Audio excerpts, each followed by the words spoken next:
جیسا کہ آپ جانتے ہیں کہ ان دروس کا مطلب، ان لیکچرز کا مطلب بہتر طریقے سے ہم اپنے بچوں کی تربیت کر سکیں. آپ نے دیکھا ہوگا بعض باتیں بار بار رپیٹ ہوتی ہیں، تو موضوع ایسا ہے کہ اس میں بار بار بچوں کی باتوں میں وہ باتیں بار بار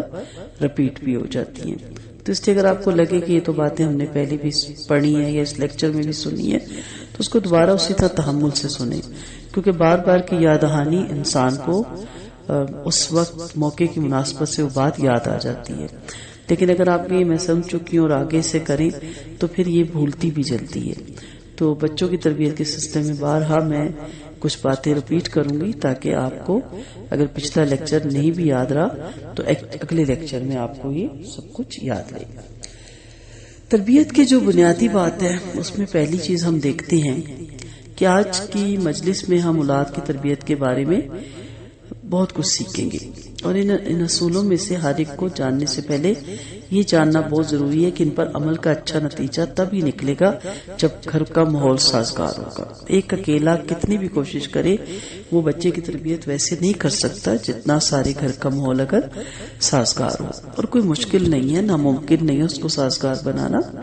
اس کی مثال یوں سمجھ لیں کہ اگر آپ کے پاس بیج تو ہے اور آپ چاہتی ہیں کہ اس کو زمین کے اندر بو دیں، تو اس کے لیے موسم کا صحیح ہونا بھی ضروری ہے. اگر سخت سردی ہو یا سخت گرمی ہو تو ایسے میں اگر بیج بو بھی دیے جائے تو وہ نہیں اگتے، حالانکہ آپ نے پانی بھی دیا، ضرورت بھی پوری کی، مگر موسم کے صحیح نہ ہونے کی وجہ سے وہ پودا اگ نہ سکا.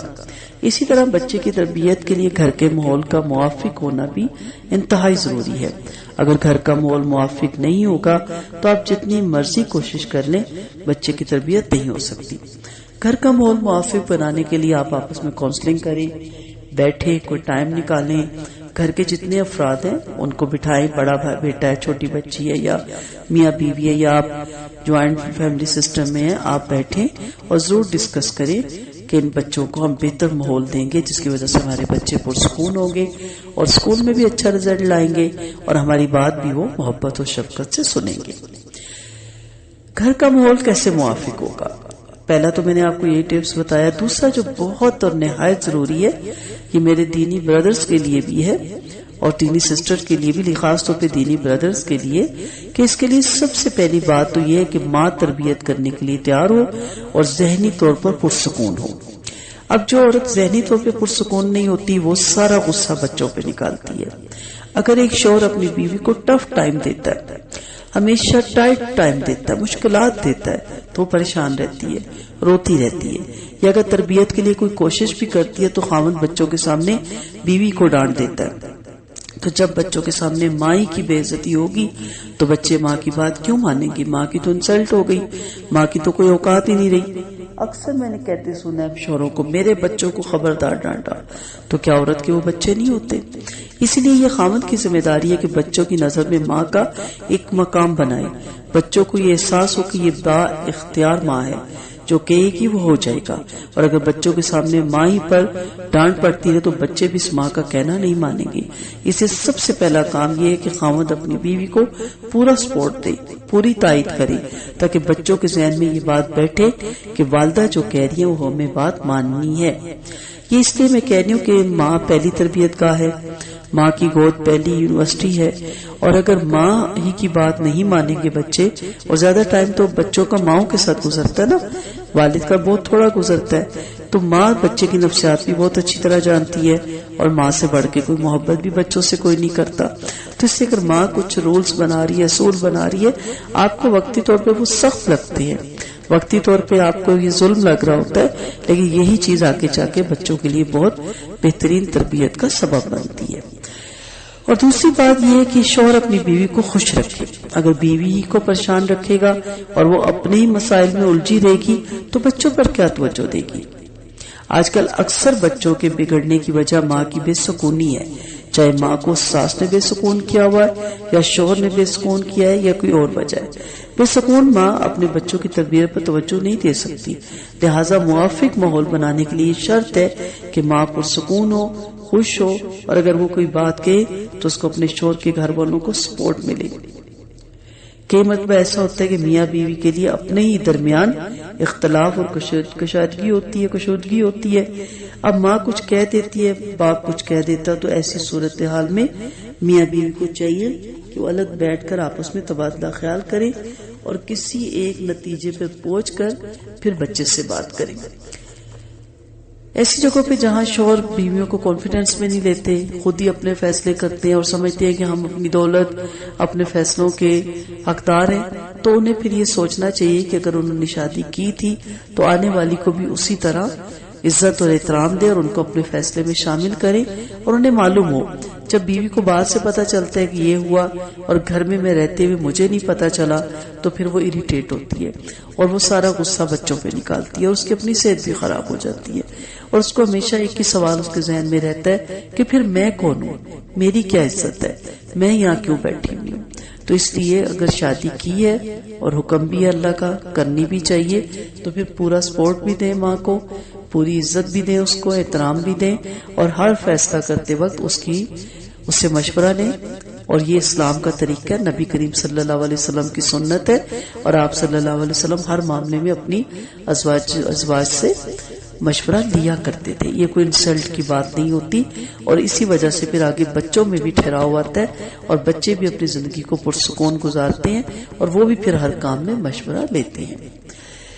بچوں کے سامنے جب دو مختلف رائے آئے گی نا تو بچہ کنفیوز ہو جائے گا، پھر نہ وہ باپ کی سنے گا نہ ماں کی سنے گا۔ تو آپس میں ڈسکس کیا ہو تو بچے کو پتا ہوگا کہ اچھا یہ بات ہے اور دونوں کی ایک ہی رائے ہے۔ کئی جگہ پر یہ دیکھا گیا کہ بچوں کے سامنے ہی میاں بیوی جھگڑا شروع کر دیتے ہیں،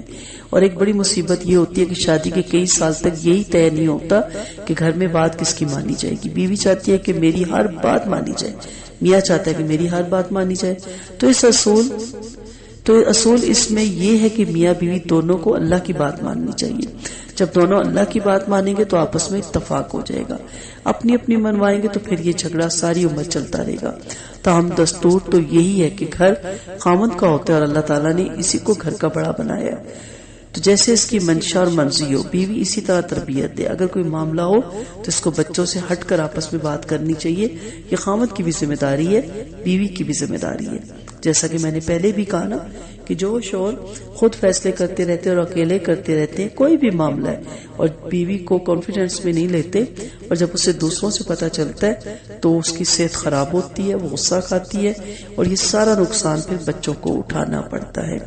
تو جب ماں خوش نہیں، ماں صحت مند نہیں، ماں مطمئن نہیں، تو اس کی گود میں پلنے والے بچے کیسے مطمئن ہو سکتی ہے۔ کئی جگہوں پر دیکھا گیا کہ خاوند یہ سمجھتا ہے کہ تربیت تو بیوی کی ذمہ داری ہے۔ ہم نے مانا کہ بیوی کی ذمہ داری ہے، مگر بیوی کو سپورٹ اور مدد کی ضرورت ہے، اس لیے خاوند کو چاہیے کہ اس کو تعاون کرے، اس کو بیک اپ کرے، اور بیوی کی یہ ذمہ داری ہے کہ بچوں کی نظر میں بھی باپ کی عظمت کو بٹھائے، ان کو سکھائے کہ تمہارے والد ہیں۔ تو شوہر بچوں کی نظر میں ماں کی عظمت بتائے اور بیوی بچوں کی نظر میں باپ کی عظمت کو پیدا کرے، پھر بچے ماں باپ دونوں کی باتوں کو مانیں گے۔ کئی جگہوں پر یہ بھی دیکھا گیا کہ میاں بیوی دونوں اپنے بچوں کی اچھی تربیت کرنا چاہتے ہیں، مگر گھر کا ماحول موافق نہیں ہوتا۔ مثلا ساس سسر سب ساتھ رہتے ہیں، نندیں بھی ہوتی ہیں، تو میاں بیوی کو چاہیے کہ اولاد کو نیک بنائیں، اور باقی گھر کے لوگ صبح شام ٹی وی دیکھنے کے عادی ہیں۔ اب یہ ایک اور مصیبت بن جاتی ہے، تو ماں باپ بچے کو کمرے میں روک نہیں سکتے، اور ذرا باہر نکالیں گے تو گانوں کی آوازیں اور اسکرین کے جو اوپر حرکت ہوتے ہوئے جسم میں بچوں کو نظر آئیں گے تو بچہ ادھر کھنچتا ہے۔ تو ایسے میں ماں باپ کو چاہیے کہ وہ اپنے والدین سے یہ گزارش کریں کہ ہم اپنے بچوں کو نیک بنانا چاہتے ہیں، برائے مہربانی ہمارے ساتھ تعاون کیجیے۔ اس لیے شریعت نے کہا ہے کہ سب سے اعلیٰ بات تو یہی ہوتی ہے کہ شادی کے بعد اپنے بیٹے کو قریب میں مکان لے کر دے دیا جائے، تاکہ ماں باپ کے ساتھ بھی رہے اور ان کا اپنا ایک ماحول بھی رہے، اس طرح جھگڑے بھی ختم ہو جاتے ہیں۔ ورنہ ہم نے دیکھا ہے کہ میاں بیوی خون کے آنسو روتے رہتے ہیں، جتنا بچوں کو سمجھاتے ہیں ساس صاحبہ یا سسر صاحبہ فسق اور فجور کی لائن پر زندگی گزارنے والے ہوتے ہیں، وہ الٹا پورے کام کو بگاڑ کر رکھ دیتے ہیں۔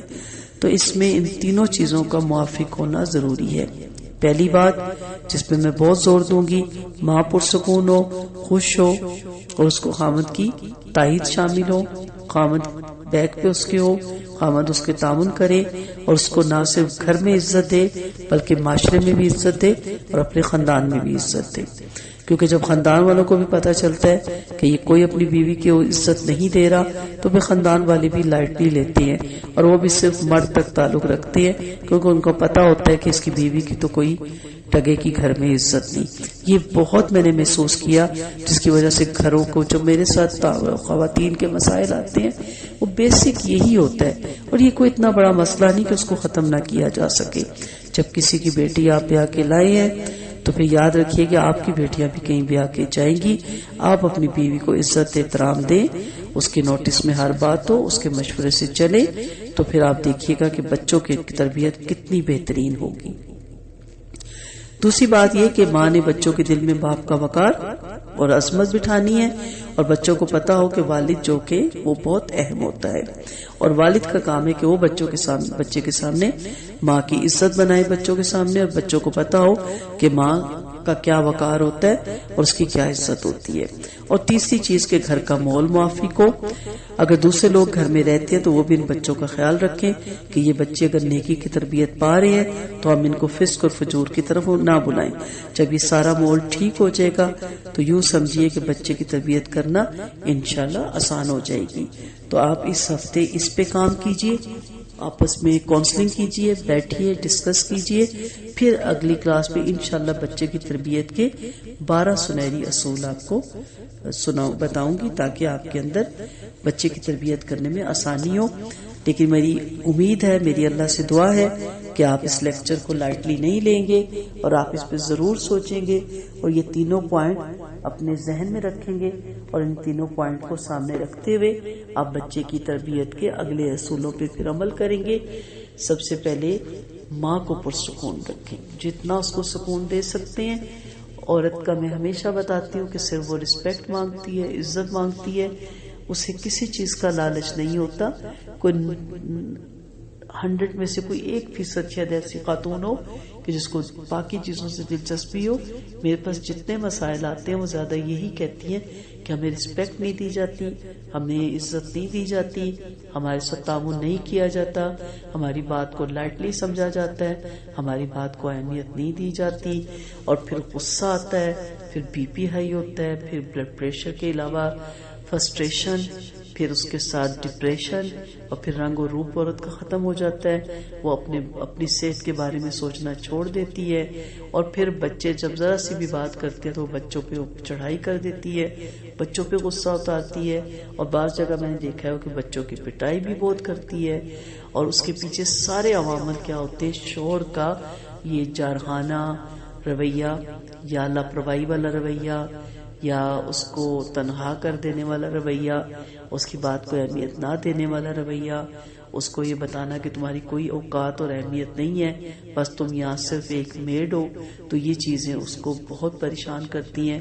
نہ وہ بچوں کو چھوڑ کے جا سکتی ہے، اور اگر وہ رہ بھی رہی ہوتی ہے تو پرسکون نہیں ہوتی۔ تو آپ پہلا کام تو یہی کرنا ہے، اور دوسرا کام میں بارہا اس لیے دہرا رہی ہوں تاکہ اگلے لیکچر سے پہلے ہم ان مسائل کو حل کر کے بیٹھیں۔ بیوی نے شوہر کی بہت رسپیکٹ بنانی ہے بچوں کے سامنے، اور شوہر نے بیوی کی بہت رسپیکٹ، اور یہ آپ بہت محنت کریں۔ اس پورا ویک آپ کے لیے 8 دن بہت ہے، آپ بارہا اپنے شوہر سے پہلے ڈسکس کریں اور ایک دوسرے کی رسپیکٹ بنائیں، اور اسے معلوم ہو کہ اگر میں والدہ کی بات نہیں مانوں گی تو بھی میرے والد کو اچھا نہیں لگے گا، اور اگر میں والد کی بات نہیں مانوں گی یا بچے نہیں مانیں گے تو والدہ کو اچھا نہیں لگے گا، اور دونوں کی اپنی جگہ رسپیکٹ ہے، اور آپس میں آپ کا پلان ہو جو بات کرنی ہے ایک جیسی کرنی ہے، نہ کہ ماں کچھ کہہ رہی ہے تو باپ کے نہیں چھوٹے ہیں ابھی بچے، یا میرے بچوں کو یہ نہ کہو۔ اور تیسری چیز جو ہے وہ گھر کا ماحول ہے، ان کے ساتھ بھی آپ کونسلنگ کر سکتی ہیں، اگر آپ ان کے حقوق پورے ادا کر رہے ہیں تو وہ بھی آپ کی بات سن سکتے ہیں، اور انہیں بتائیں کہ ہم بچوں کی تربیت کس طریقے سے کرنا چاہتے ہیں، اور آپ اس طریقے میں ہمارا ساتھ دیجیے۔ وآخر دعوانا ان الحمد للہ رب العالمین۔ سبحانک اللہم و بحمدک، نشہد ان لا الہ الا انت، نستغفرک و نتوب الیک۔ السلام علیکم ورحمۃ اللہ وبرکاتہ۔